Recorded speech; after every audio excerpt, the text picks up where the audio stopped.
bíbélì mímọ́ orí kẹrin ìwé jẹ́nẹ́sísì àkọlé tí ń bẹ lórí ẹ̀ Kéènì àti Ébẹ́lì.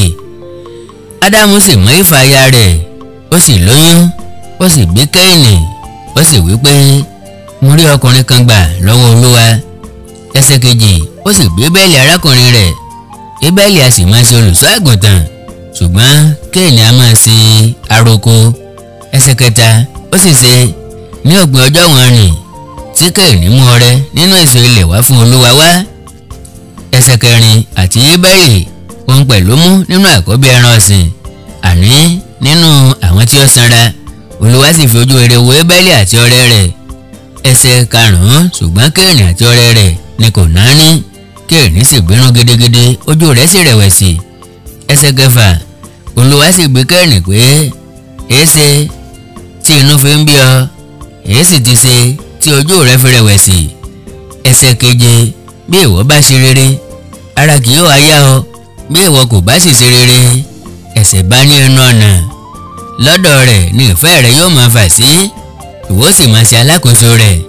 ẹsẹ̀ kẹjọ Kéènì sì bá Ébẹ́lì arákùnrin rẹ̀ sọ̀rọ̀ ó sì ṣe ńgbà tí wọ́n wà ní oko Kéènì dìde sí Ébẹ́lì arákùnrin rẹ̀ ó sì lù ú pa. ẹsẹ̀ kẹsàn-án Olúwa sì wí fún Kéènì pé níbo ni Ébẹ́lì arákùnrin rẹ̀ wà? ó sì wí pé èmi kò mọ̀ èmi ń ṣe olùtọ́jú arákùnrin mi bí. ẹsẹ̀ kẹwàá ó sì wí pé kí ni ìwọ ṣe ń rìn? ohùn ẹ̀jẹ̀ arákùnrin rẹ̀ ń kígbe pè mí láti inú ilẹ̀ wá. ẹsẹ̀ kọkànlá ǹjẹ́ nísinsìnyí àfi orí lórí ilẹ̀ tí ó yanu rẹ̀ láti gba ẹ̀jẹ̀ arákùnrin rẹ̀ lọ́wọ́ rẹ̀.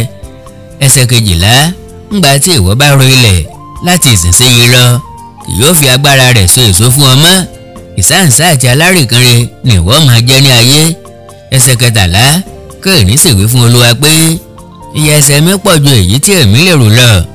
ẹsẹ̀ kẹrìnlá kíyèsí ìwọ lé mi jáde lónìí kúrò lórí ilẹ̀ èmi ó sì di ẹni tí ó pamọ́ kúrò lójú rẹ èmi ó sì máa jẹ́ ìsáǹsá àti alárìnkiri ní ayé yóò sì ṣe ẹnikẹ́ni tí ó bá ti rí mi yóò lù mí pa. ẹsẹ̀ karùndínlógún Olúwa sì wí fún un pé nítorí náà ẹnikẹ́ni tí ó bá pa Kéènì la ó gbẹ̀san lára rẹ̀ lẹ́ẹ̀méje. Olúwa sì sàmì sí Kéènì lára nítorí ẹni tí ó bá rí kí ó má bàa pa á. ẹsẹ̀ kẹrìndínlógún Kéènì sì jáde lọ kúrò níwájú Olúwa ó sì jókòó ní ilẹ̀ Nódì ní ìhà ìlà oòrùn Édẹ́nì. ẹsẹ̀ kẹtàdínlógún Kéènì sì mọ aya rẹ̀ ó sì lóyún ó sì bí Énọ́kù ó sì tẹ ìlú kan dó ó sì sọ orúkọ ìlú náà ní Énọ́kù bí orúkọ ọmọ rẹ̀ ọkùnrin. ẹsẹ̀ kejìdínlógún fún Énọ́kù ni a bí Irádì Irádì sì bí Meujaeli Meujaeli sì bí Metusaeli Metusaeli sì bí Lámékì. ẹsẹ̀ kọkàndínlógún Lámékì sì fẹ́ obìnrin méjì orúkọ ìkíní ni Adá àti orúkọ ìkejì ni Sílà. ẹsẹ̀ ogún Adá sì bí Jábáìlì òun ni bàbá irú àwọn tí ó ń gbé àgọ́ tí wọ́n sì ní ẹran ọ̀sìn. ẹsẹ̀ kọkànlélógún orúkọ arákùnrin rẹ̀ ni Júbálì òun ni bàbá irú gbogbo àwọn tí ń lo dùrù àti fèrè.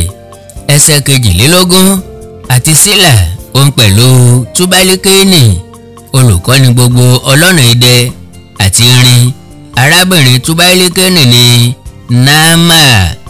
ẹsẹ̀ kẹtàlélógún Lámékì sì wí fún àwọn aya rẹ̀ pé Ádà òun Sílà ẹ gbọ́ ohùn mi o ẹ̀yin aya Lámékì ẹ fetí sí ọ̀rọ̀ mi nítorí tí mo pa ọkùnrin kan sí ẹ̀dùn mi àti ọ̀dọ́mọkùnrin kan sí ìpalára mi.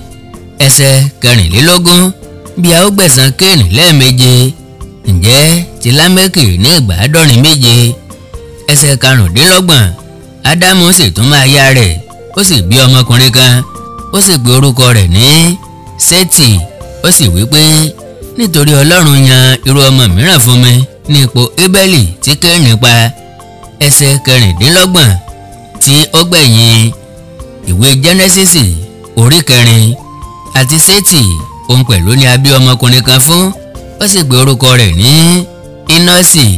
ńgbà náà ni àwọn ènìyàn bẹ̀rẹ̀ sí ké pe orúkọ Olúwa.